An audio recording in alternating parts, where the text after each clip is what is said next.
Vous vous demandez si vous mangez selon vos besoins, si vous mangez selon votre nature. J'ai écrit de nombreux livres sur le sujet de la cuisine saine et naturelle. Je connais un peu le sujet et pourtant, je ne pourrais pas répondre à votre question en une seule phrase. Parmi les nombreux outils que je propose aux lecteurs et aux praticiens, je vais vous expliquer ici ce qu'est l'audit nutritionnel à ma façon. C'est un nom bien sérieux pour du simple bon sens, vous le verrez dans les quelques minutes qui suivent. Je résumerai ici ce qui fait l'objet de plusieurs cours pour un praticien qui voudrait se familiariser avec cette approche. Ça vous donnera une vision synthétique de ce que j'appelle l'audit ou le profilage dans mes livres. Tout conseilleur pourrait répondre à votre question précédente par un conseil à la louche, comme faites une belle détox. Je vous proposerai alors mon livre Une cure anti-fatigue, ou bien entamer un programme alimentaire anti-inflammatoire. Et là, je vous orienterai vers la paléonutrition. Mais est-ce bien ce dont vous avez besoin, ici et maintenant, compte tenu de votre contexte personnel ? On va voir ici comment un conseiller, un auditeur, un référent, un coach pourrait concevoir un système sur mesure pour vous.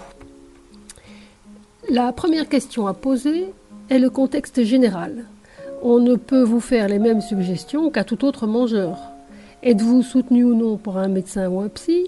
Quels sont vos antécédents de santé ? Venez-vous de vivre un premier couac, celui qui vous a motivé à vous prendre en main ? Ou bien connaissez-vous une litanie de plaintes depuis de longues années ?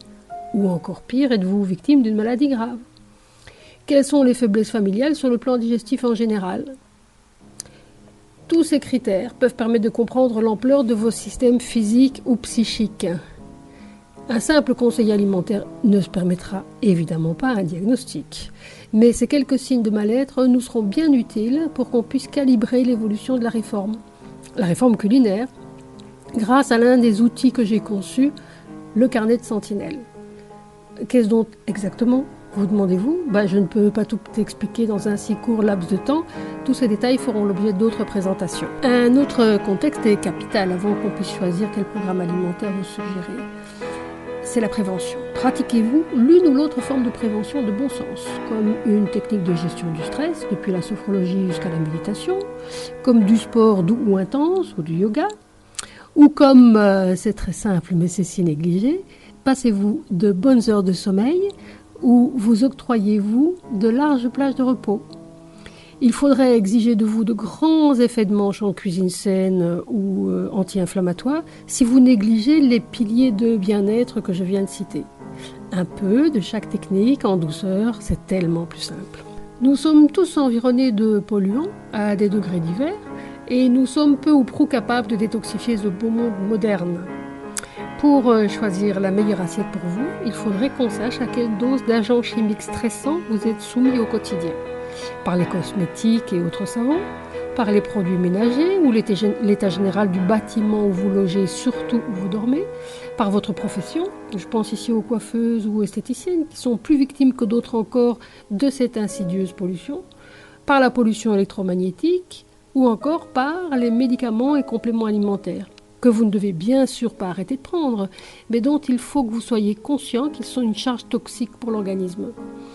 L'assiette qu'on choisira ensemble sera fonction de votre capacité à détoxifier, mais on vous proposera aussi d'assainir votre environnement le temps de la réforme. La plus belle femme du monde ne peut donner que ce qu'elle a, et la cuisine santé ne peut faire des miracles. Chez certains mangeurs, une réforme alimentaire dure serait bien aléatoire, tant que les autres piliers de prévention et l'environnement général de polluants ne sont pas pris en compte. Voyons ensuite quel est votre degré de motivation à réformer l'assiette. Êtes-vous super méga pressé de tout révolutionner ? Ou bien êtes-vous prêt à prendre le temps ? Savez-vous cuisiner ? Ou êtes-vous accompagné en cuisine ? Puisque même la cuisine bio minimale, ce concept que j'ai transmis dans ma collection Polyjules, demande un peu de présence en cuisine. Si vous n'êtes vraiment pas à l'aise en cuisine, je vous propose de faire un petit détour par un ou des ateliers, un ou des livres de cuisine de débutants. Ensuite, de combien de temps disposez-vous chaque semaine pour mettre en place ces nouveaux gestes ? Et enfin, jusqu'où êtes-vous prêt à aller ? Que pouvez-vous négocier ? En gros, quelles sont les limites de votre possible engagement ici et maintenant ? Votre historique alimentaire n'est pas non plus anodin. Il est important de connaître ce que vous avez mangé jeune, quelles sont vos racines culinaires et de savoir les régimes que vous auriez déjà pratiqués, sans omettre les effets qu'ont eu ces régimes sur votre état général, qu'il soit physique ou psychique. Et enfin, la question dont vous auriez cru que je la poserais en premier, que mangez-vous pour l'instant ? Si l'on veut juger sainement, on doit savoir les quantités et la qualité de ce que vous consommez au quotidien, y compris les grignotages, les écarts, la picole, ce que vous mangez les jours fériés et à quelle heure vous avez faim et mangez réellement. Alors vous êtes curieux de savoir pourquoi je demanderais ce que vous mangeriez sur une île de rêve en vacances, servie par du personnel sans préoccupation de poids, de budget, de cholestérol. C'est qu'en croisant les effets des régimes sur vous-même, votre menu actuel et vos souhaits sur une île de rêve, je peux subodorer à quel point vous êtes déjà à l'écoute de vous-même dans le respect des demandes du corps, ce qui facilitera le reste du travail de transition. Ce n'est qu'après cette longue analyse qu'on pourra vous soumettre des propositions de travail. Peut-être avez-vous en effet besoin d'une petite cure de détox, mais peut-être je vous orienterai vers le choix de nourriture vraie, ce qui est ma solution pour mettre tout le monde d'accord en nutrition, si l'on accepte les industriels de l'agrobis bien sûr. Peut-être vous proposerai-je de pratiquer régulièrement de petites cures de décrochage des sucres. C'est l'une des 10 cures que je propose en mes topos. Peut-être n'avez-vous besoin que de savoir mieux cuisiner une assiette énergisante. C'est alors la cuisson vapeur douce qui sera le premier pas. Ou peut-être voulez-vous tous les bénéfices d'une assiette PEPS quasi sans cuisiner, et alors je vous suggérerai mon livre sur les jus frais et fruits de la vie. Bon, je viens de citer un cas de figure entre mille. La vue d'ensemble de notre tableau reflète, je pense, assez bien la complexité d'un choix culinaire sur mesure. L'audit nutritionnel n'est pas indispensable, mais c'est une étape drôlement utile pour celui qui veut savoir s'il mange sainement, selon ses besoins, selon sa nature. C'est difficile à pratiquer seul, vous vous en doutez. Je ne pratique plus les audits depuis quelques années.